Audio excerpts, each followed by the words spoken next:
ربنا آتنا في الدنيا حسنة وفي الآخرة حسنة وقنا عذاب النار۔ عمل حسن کس کو کہتے ہیں؟ فضیل بن عیاض رحمہ اللہ عمل حسن کے بارے میں فرماتے ہیں ہوا ما اخلصہ واصوبہ، کہ عمل حسن وہ ہے جو خالص ہو اور ثواب ہو، خالص ہو اور ثواب ہو۔ لوگوں نے پوچھا کہ خالص اور ثواب سے کیا مراد ہے؟ تو انہوں نے کہا اذا كان العمل خالصا ولم يكن صوابا لم يقبل، واذا كان صوابا ولم يكن خالصا لم يقبل حتى يكون خالصا وصوابا۔ الخالص ما كان لله والصواب ما كان على السنة۔ کہا کہ کوئی عمل اگر خالص ہو ثواب نہ ہو تو قابل قبول نہیں، اسی طریقے سے کوئی عمل اگر ثواب ہو لیکن خالص نہ ہو وہ عمل بھی قابل قبول نہیں۔ وہی عمل اللہ تبارک و تعالیٰ کے نزدیک قابل قبول ہے جو خالص اور ثواب دونوں ہو۔ خالص کس کو کہتے ہیں؟ الخالص ما کان للہ، خالص وہ ہے جو اللہ تبارک و تعالیٰ کے لیے ہو، یعنی وہ عبادت خالص ہے جس کی ادائیگی محض اللہ رب العزت کے لیے ہوئی ہو، اور ثواب سے مراد یہ ہے وہ عبادت طریقے نبوی کے مطابق ہو، یعنی سنت کے مطابق ہو۔ یہ دونوں چیزیں ضروری ہے کسی عمل کی قبولیت کے لیے، اور یہ دو بنیادی شرطیں ہیں۔ ہر عمل کی قبولیت کے لیے یہ دو بنیادی شرطیں ہیں کہ وہ عمل خالص اللہ تبارک و تعالیٰ کے لیے ہو اور جناب محمد الرسول اللہ صلی اللہ علیہ وسلم کی سنت کے مطابق ہو۔ احادیث کے اندر بھی اخلاص کی بڑی تاکید آئی ہے۔ بخاری کی پہلی حدیث بڑی مشہور حدیث، اس میں بھی اللہ کے نبی جناب محمد الرسول اللہ صلی اللہ علیہ وسلم نے فرمایا انما الاعمال بالنیات وانما لکل امرئ ما نوى، کہ تمام اعمال کا دار و مدار نیتوں پر، نیت جیسی ہوگی عمل کا اعتبار اسی طرح ہوگا۔ نیت اگر درست ہے تو عمل بھی درست، نیت اگر درست نہیں تو عمل بھی درست نہیں۔ اس حدیث کی روشنی میں ہم اپنی تمام عبادتوں کا جائزہ لے سکتے ہیں کہ ہم کس کے لیے عبادت انجام دیتے ہیں۔ اس مختصر وقت میں آئیے ہم آپ کو یہ بتلاتے ہیں کہ اخلاص کے کیا فائدے ہیں۔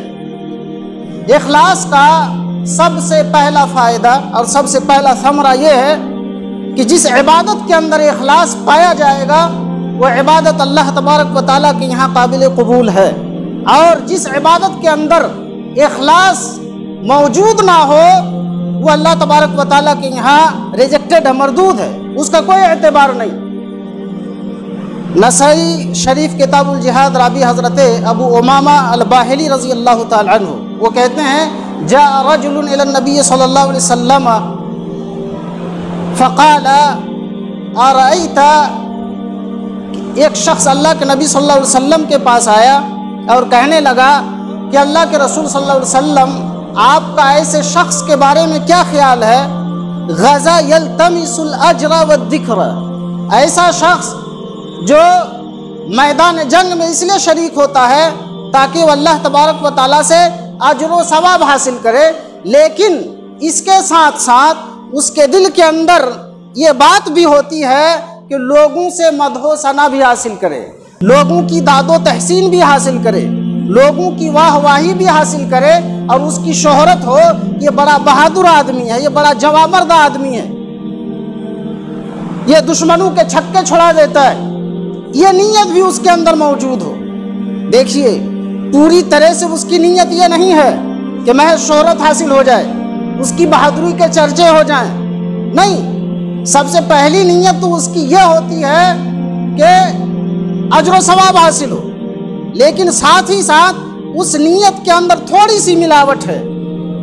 اللہ کے نبی جناب محمد الرسول اللہ صلی اللہ علیہ وسلم نے کہا لا شیء لہ، اسے کچھ بھی نہیں ملے گا۔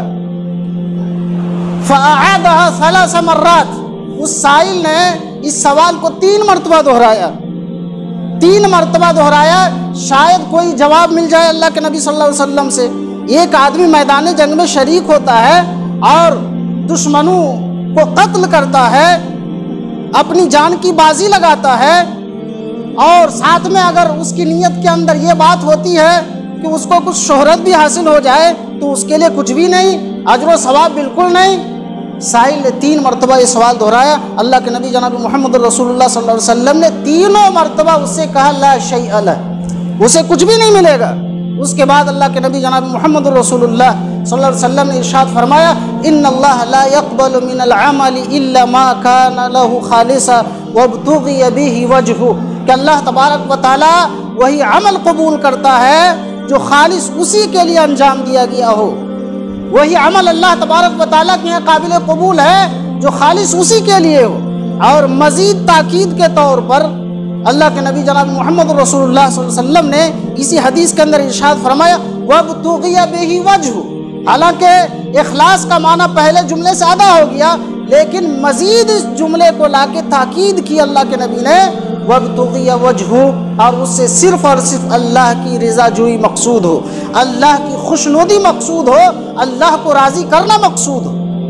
تو آپ نے دیکھا کہ وہی عمل اللہ رب العزت کے یہاں قابل قبول ہے جس کے اندر اخلاص ہو۔ اگر اس کے اندر ذرہ برابر بھی ملاوٹ ہے، آمیزش ہے، کسی طرح کی بھی ملاوٹ ہے، ریاکاری کا معمولی سا اگر جذبہ بھی ہے، تو ایسا عمل اللہ تبارک و تعالیٰ کے یہاں کوئی بھی اہمیت نہیں رکھتا۔